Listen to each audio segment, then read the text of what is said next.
منافق کی پہلی علامت یہ ہے کہ وہ ظاہر کو ڈسکس کرتا ہے، ظاہر کے بارے میں سوچتا ہے اور ظاہر میں خوشی ڈھونڈتا ہے اور ظاہر ہی اس کی خوشی ہوتی ہے۔ یہ شخص منافق ہے، اور اگر دیکھیں تو اس کی پریشانی بھی ظاہر ہوتی ہے، اس کے منصوبے، اس کی امیدیں، وہ سب ظاہر کے بارے میں ہوتی ہے۔ اللہم صلی علی سیدنا محمد وعلی آل سیدنا محمد بعدد کل ذرۃ مئۃ الف الف مرۃ۔ سامعین و ناظرین کرام، السلام علیکم ورحمۃ اللہ وبرکاتہ۔ آج کا ہمارا موضوع منافق کی علامات۔ دیکھیں یہ جو موضوع میں نے بنایا ہے، جس پہ ہم بات کر رہے ہیں، آپ مجھے زندگی میں اپنی زندگی کا وہ لمحہ، وہ دن، وہ مہینہ، وہ سال نہیں بتا سکتے کہ آپ نے اس دن منافق کی علامات ڈھونڈی ہوں اور منافق کی حقیقت کے بارے میں جاننا چاہا ہو کسی بھی اللہ والے سے اور کسی صاحب دل سے۔ ایسا نہیں ہوگا۔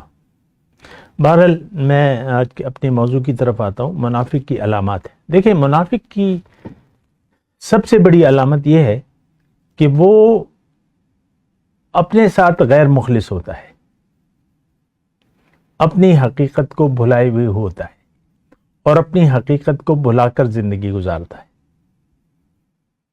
کسی بھی شخص کو آپ ظاہر ہے، دیکھیں، انسان جب خاموش ہوتا ہے تو اس کا پتہ نہیں چلتا، لیکن جب وہ بولتا ہے تو اس کی باتوں سے پتہ چلتا ہے کہ یہ کون ہے۔ اگر کوئی بھی شخص آپ سے ظاہر کے بارے میں بات کر رہا ہے، خواہ وہ دین ہی کیوں نہ ہو، تو وہ مخلص نہیں ہے، مخلص نہیں ہے۔ اور دیکھیں، میں نے دین کا تو ویسے نام لے لیا، تو آپ کو میں علامت بتا رہا ہوں۔ منافق کی علامت، وہ دنیا کے بارے میں بات کرے گا، آپ سے ظاہر کے بارے میں بات کرے گا، ظاہر کو ایشو بنائے گا اپنی زندگی میں بھی، اور آپ سے بھی ظاہر کے بارے میں بات کرے گا۔ اب ظاہر ہے کہ یہ شخص تو حقیقت آشنا نہیں ہے۔ جو منافق نہیں ہے وہ آپ سے حقیقی باتیں کریں گا، اصل باطن کی بات کرے گا، اور باطن کا موضوع، بات ظاہر کی ہوگی لیکن باطنی بات چھیڑ دے گا۔ وہ بات ہوگی ظاہر کی لیکن باطنی ایک رخ بتائے گا وہ، یا ڈسکس کرے گا یا بولے گا، جو بھی ہے۔ تو پہلی جو بات ہے کہ وہ منافق کی پہلی علامت یہ ہے کہ وہ ظاہر کو ڈسکس کرتا ہے، ظاہر کے بارے میں سوچتا ہے اور ظاہر میں خوشی ڈھونڈتا ہے اور ظاہر ہی اس کی خوشی ہوتی ہے۔ یہ شخص منافق ہے، اور اگر دیکھیں تو اس کی پریشانی بھی ظاہر ہوتی ہے، اس کے منصوبے، اس کی امیدیں، وہ سب ظاہر کے بارے میں ہوتی ہے۔ ظاہر ہی کی امید ہوتی ہے، ظاہر ہی کی توقع ہوتی ہے، ظاہر ہی کی لگن ہوتی ہے، ظاہر ہی کی تڑپ ہوتی ہے۔ یہ شخص منافق ہے۔ آج کے مسلمان کی جہاں تک میں بات کروں تو اس کی تڑپ، اس کی کوشش، اس کی امیدیں، اس کے منصوبے، وہ سب ظاہر کے ہیں، اور خواہش، اس کی خواہش ظاہر کی، اس کی امیدیں ظاہر کی، ایسا ہو جائے گا، ایسا ہو جائے گا، ویسا ہو جائے، اور اس کی خوشیاں بھی ظاہر تک محدود ہوتی ہیں۔ منافق کی ظاہر کے بارے میں خوش ہوتا ہے، جو بھی ہم ایونٹس جس کو ہم کہتے ہیں، آپ دیکھ لیں شادیوں پہ کیسا دھوم دھڑکا ہوتا ہے، اور کیسا کسی کی موت پر کیسا ماتم مچا دیا جاتا ہے، آنکھوں میں آنسو بھر آتے ہیں۔ بھئی ایک شخص چلا گیا تو وہ اللہ کے پاس گیا ہے، اس کا غم کیا ہے؟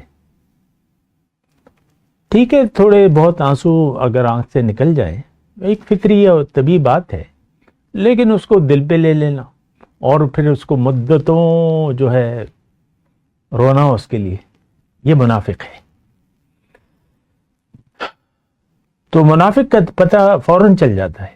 آپ بات کریں کسی سے بھی، اگر کسی کی گفتگو کا مدعا اور ظاہر ہے اور ظاہر تک، تو پھر وہ مطلب مخلص نہیں ہے۔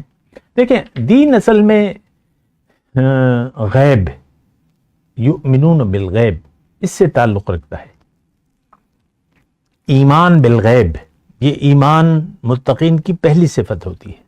سورہ بقرہ میں دیکھ لیں، الف لام میم ذالک الکتاب ھدی للمتقین الذین یؤمنون بالغیب، پہلی علامت جو ہے، جو نظر نہیں آ رہا اس پر یقین۔ اچھا، اب ہمارا مسئلہ کیا ہے؟ جو نظر نہیں آ رہا اس پہ یقین ہی نہیں ہمیں، یہاں تک کہ اللہ تعالیٰ کی ذات، وَهُوَ مَعَكُمْ أَيْنَمَا كُنْتُمْ، وہ تمہارے ساتھ ہے جہاں بھی تم ہو، ہمیں احساس ہی نہیں ہے، ہمیں یقین ہی نہیں ہے۔ جب آپ ظاہر کو ڈسکس کر رہے ہیں تو اللہ تو آپ کو بھول گیا۔ اللہ نے تو آپ کو ظاہر کے لیے نہیں بنایا، اللہ نے آپ کو باطن کے لیے بنایا ہے۔ میرے آقا نے کیا خوبصورت بات کی ہے، الدنیا خلقت لکم وانتم خلقتم للآخرہ۔ اے لوگو، اللہ نے تمہیں ظاہر کے لیے نہیں بنایا، دنیا کو اللہ تعالیٰ نے تمہارے لیے بنایا ہے، تمہیں اپنے لیے بنایا ہے، آخرت باطن کے لیے بنایا ہے۔ تو دیکھیں، ہماری سوچ میں ہر وقت باطن ہونا چاہیے، اللہ ہونا چاہیے، اور اللہ کے احکامات ہونے چاہیے، اللہ کی رضا ہونی چاہیے۔ اللہ کی رضا اور اس کی ناراضگی، یہ ایک میں عام بات کر رہا ہوں، اس پہ ذرا غور کیجیے۔ آج کے مسلمان کو اللہ کی رضا اور اللہ کی ناراضگی کی کوئی پرواہ نہیں ہے۔ یہ تو اپنے لیے جی رہا ہے، اپنے نفس کے لیے جی رہا ہے، اپنی خوشی کے لیے جی رہا ہے، اپنی مرضی سے جی رہا ہے۔ آج کا جو نام نہاد مسلمان ہے وہ تو ظاہر کے لیے جی رہا ہے، اس کا جینا مرنا ظاہر کے لیے ہے، جبکہ مومن جو کہ غیب پر یقین رکھتا ہے، اس کا مرنا جینا جو ہے وہ اللہ کے لیے ہوتا ہے، کیونکہ اللہ پہ اس کا یقین ہوتا ہے اور آخرت باطن پر اس کا یقین ہوتا ہے۔ ہمیں اللہ تعالیٰ نے ظاہر کے لیے نہیں بنایا، ہمارے لیے ایشو ظاہر نہیں ہے، ہمارے لیے ایشو باطن ہے، آخرت ہے، اللہ کی رضا ہے۔ ہمیں اللہ کو راضی کرنا ہے، اللہ کی ناراضگی سے بچنا ہے۔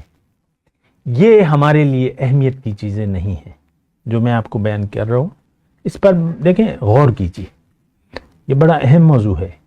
منافق جہنمی ہے۔ یقیناً ہمیں نفاق کی علامات کو اور منافق کو پہچاننا چاہیے۔ ہمیں تو کوئی پرواہ نہیں ہے آج کے مسلمان کو کہ میں مخلص ہوں کہ غیر مخلص ہوں۔ یہ الفاظ تو میں آپ کو بیان کر رہا ہوں، اخلاص کے، مخلص کے، ورنہ اللہ تعالیٰ نے تو بیان کیے ہیں، لیکن ہمارے لیے اس کی کوئی اہمیت نہیں ہے۔ ہم نے تو یہ اخلاص وغیرہ یہ دوستیوں کے ساتھ لگایا ہوا ہے، لائل، میں لائل ہوں، میں وفادار ہوں، میں مخلص ہوں تمہارے ساتھ۔ یہ عام طور پہ ہم لوگ، میں اس کی تفصیل میں نہیں جاتا، بھئی تم میرے ساتھ مخلص نہیں ہو۔ ہم نے تو یہ لفظ ظاہر کے لیے محدود کر لیا ہے، اصل اخلاص ہے اللہ کے ساتھ، مخلص ہونا اللہ کے ساتھ۔ ان اللہ یحب الذین اتقوا والذین هم محسنون، اللہ تعالیٰ محبت رکھتا ہے، دوست رکھتا ہے ان لوگوں کو جو صاحبان تقوی ہیں اور جو مخلص ہوتے ہیں۔ محسن، مخلص، اخلاص شرط ہے بندگی کی، وہ بندگی نہیں ہے جس میں اخلاص نہ ہو۔ ہم سب غیر مخلص ہیں، اللہ کے ساتھ، اللہ کے رسول کے ساتھ، دین اسلام کے ساتھ. ہم مخلص ہیں اپنے ظاہر کے ساتھ. ہمیں تو اپنے ظاہر کی پڑی بھی ہے، ظاہری کی سوچ ہے. پھر جو ہمارے ارد گرد ہے اس کو بھی ہم ظاہر کے پیمانے میں تولتے ہیں. یہ دنیا کی زندگی تو ایک امتحان ہے. یہ سارے رشتے جو اللہ تعالیٰ نے بنائے ہیں یہ امتحان ہے، لیکن ہم اسے امتحان نہیں سمجھتے. دنیا کی زندگی کو کبھی ہم امتحان نہیں سمجھتے. کھا لے پی لے جی لے، مزے کرو، مزے اڑاؤ، خوب مزے کرو اور مزے کرو، اسی تک ہماری زندگی محدود ہے. وآخر دعوانا ان الحمدللہ رب العالمین. مولاي صل وسلم دائما ابدا على حبيبك خير الخلق كلهم.